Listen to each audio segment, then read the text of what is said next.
is a mole right at the top of British intelligence. He's been there for years. For 25 years, we've been the only thing standing between Moscow and the Third World War. Virkeligheden i spionbranchen ligner ikke nødvendigvis den kulørte virkelighedsflugt i James Bonds univers. Det ved forfatteren Jean Le Carré, der selv har arbejdet i den britiske efterretningstjeneste og skrev Dame, konge, spion, som svenske Thomas Alfredson nu har filmatiseret. Året er 1973, og den kolde krig har sat sit præg på det europæiske landskab. I den engelske efterretningstjeneste lurer en ubehagelig mistanke om, at en muldvarp i al hemmelighed arbejder for Sovjet, og den mistanke bliver for alvor bestyrket, da en engelsk agent skydes ned i Ungarn. En fremragende Oscar-nomineret Gary Oldman har hovedrollen som den pensionerede spion George Smiley, som bringes ind for at finde det rådne æble.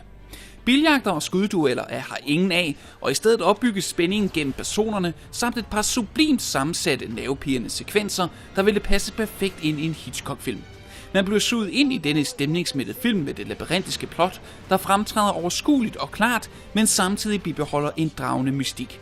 I det hele taget er Dame, konge, spion en triumf inden for intelligent og stemningsfuld filmkunst. 6 stjerner.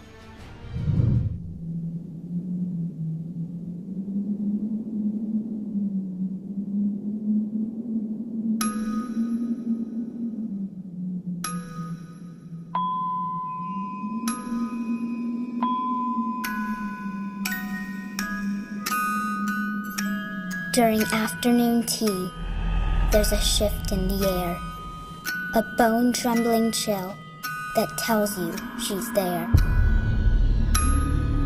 There are those who believe the whole town is cursed, but the house in the marsh is by far the worst. Daniel Radcliffe har hovedrollen som den forpinte advokat Arthur Kipps i The Woman in Black, Radcliffes første hovedrolle uden for Harry Potter-franchisen. Kipps mistede hustruen, da hun fødte parrets søn, og den bedrøvede mand må drage med 4-årig sønneke til en afsides engelsk landsby for at udrette en opgave, der forhåbentlig kan kickstarte hans skræmmende karriere. Men beboerne vil have Kipps væk hurtigst muligt, og deres mærkværdige opførsel bliver kun forværret, efter at Arthur har fået øje på en mærkværdig sortklædt kvinde ved det forladte hus, hvor i Arthur opholder sig. Og pludselig begynder byens børn at dø under mystiske omstændigheder. Uhadada. The Woman in Black begynder langsomt og elegant. Hasværk er lasværk, som man siger, og dette ordsprog synes instruktøren James Watkins at have taget til sig. Men måske har han alligevel taget det en smule for nært, for da historien endelig kulminerer, mindes man om et andet ordsprog. Alt for lidt, alt for sent. Hermed ikke sagt, at filmen ikke er skræmmende indimellem, men The Woman in Black er sjældent særlig uhyggelig, og alt for ofte tyes der til billige chok-effekter i form af larmende lydeffekter, som man hurtigt bliver immun overfor. En noget gammeldags og træg gyser og en blandet landhandel. 3 stjerner.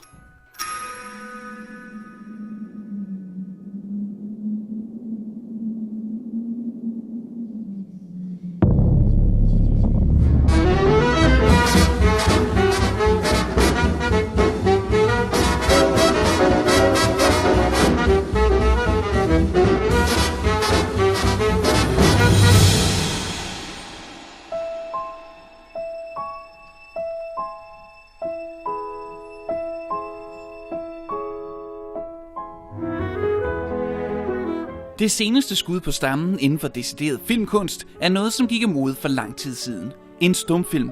Nu er denne taleløse filmgenre blevet hævet op af skuffen og pusset af, takket være The Artist, der er gennemsyret af charme og en udtalt forkærlighed til filmhistoriens forfader. Året er 1927, og George Valentine er en stor filmstjerne. Med sin overlegne facon og indsvirrende smil charmerer han både kvinder og mænd, og kameraet elsker ham. Ved en tilfældighed møder han Peppy Miller, en bedårende ung pige, der har en stor drøm om at blive en succesrig kvindelig pendant til sit store idol, George Valentine. Skæbnen vil, at det lykkes hende, men samtidig med, at talefilmen gør sin store entré på Hollywoods stjernehimmel, driver George hen i glemslen på grund af sin dumdristigt stolte loyalitet over for stumfilmen. Hvad skal det dog ikke ende med? The Artist er en stumfilm i sort-hvid, og dette i sig selv lyder som en farlig idé i disse kulørte 3D-tider, men det der for alvor får The Artist til at fungere, er at den har en ironisk, men samtidig også kærlig tilgang til den gamle stilart.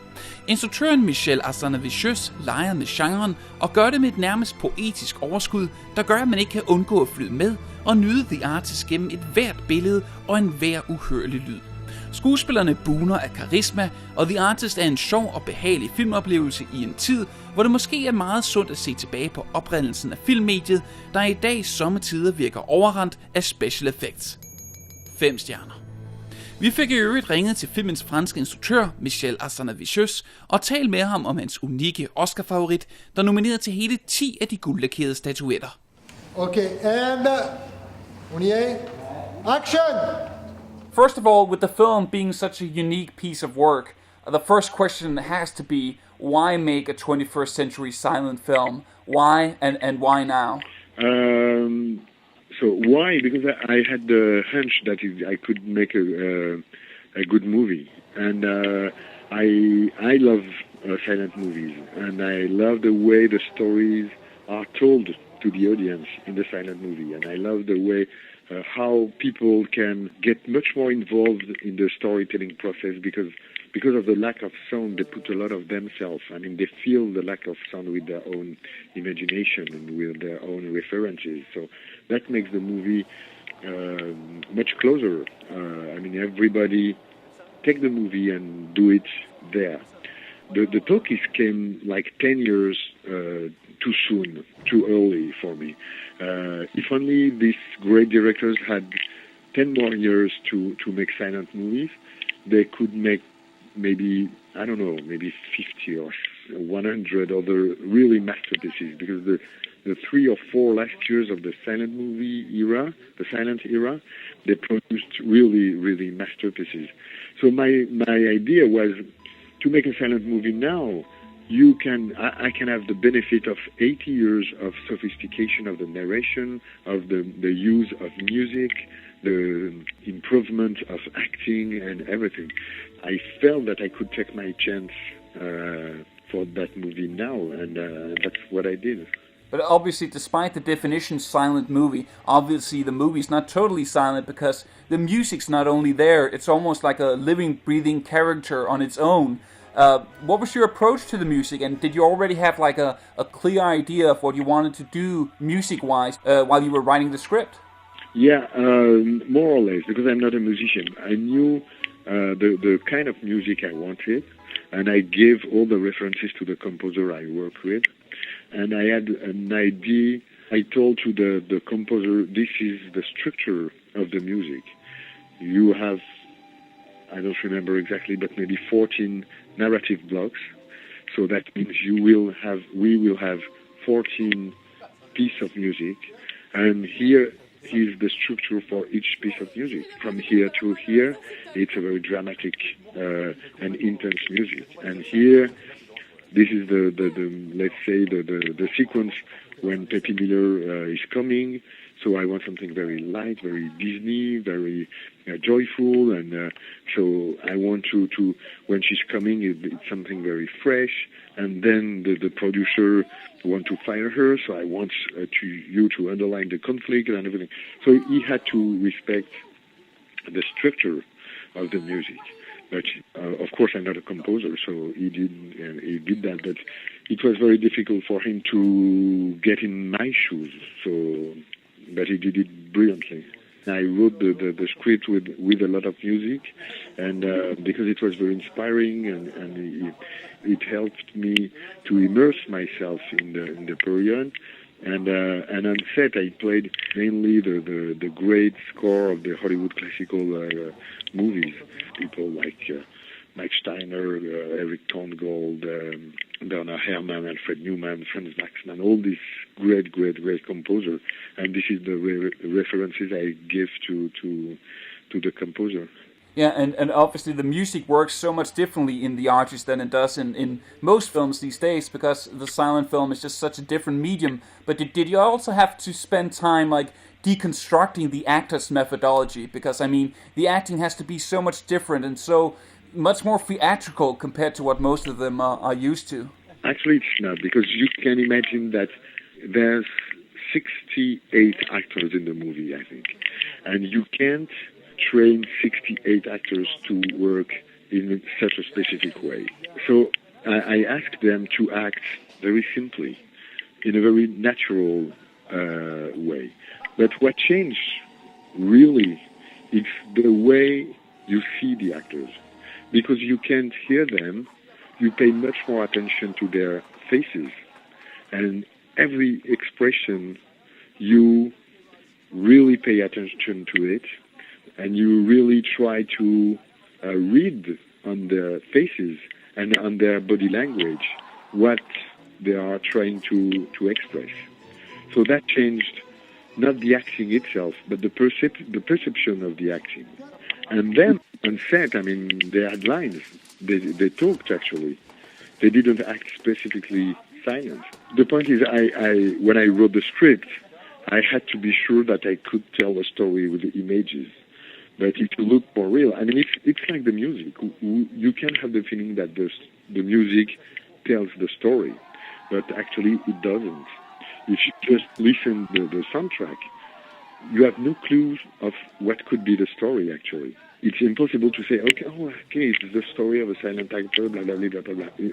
No way. What's interesting in the combination, the connection between the music and the images. But actually the story is told by images.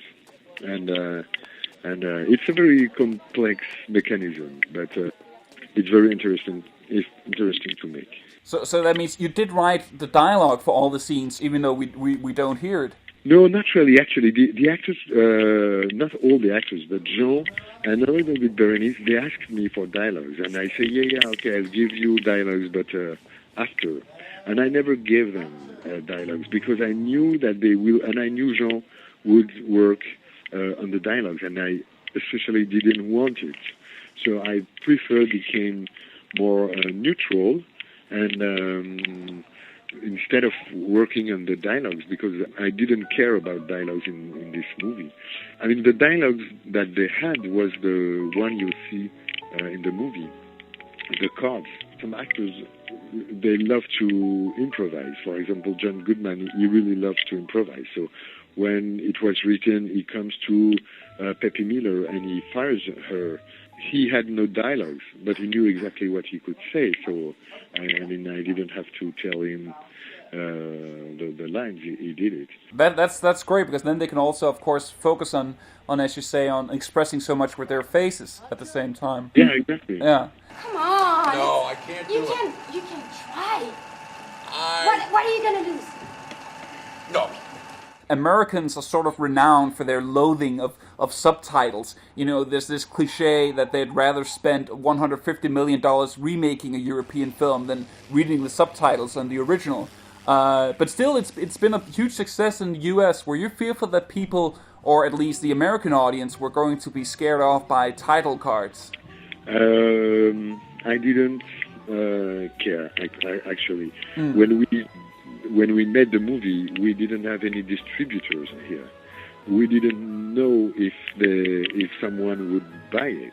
I was not thinking that we will be released like this in America.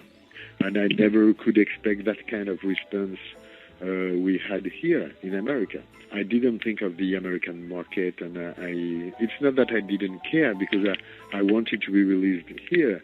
And the movie is really a love letter to Hollywood and to the classical Hollywood era. My point was to make a good movie, really. And even silent and black and white, I say to everybody, we have to forget that. We have to tell our story, and I know how I'm going to tell that story, so now we just tell the story.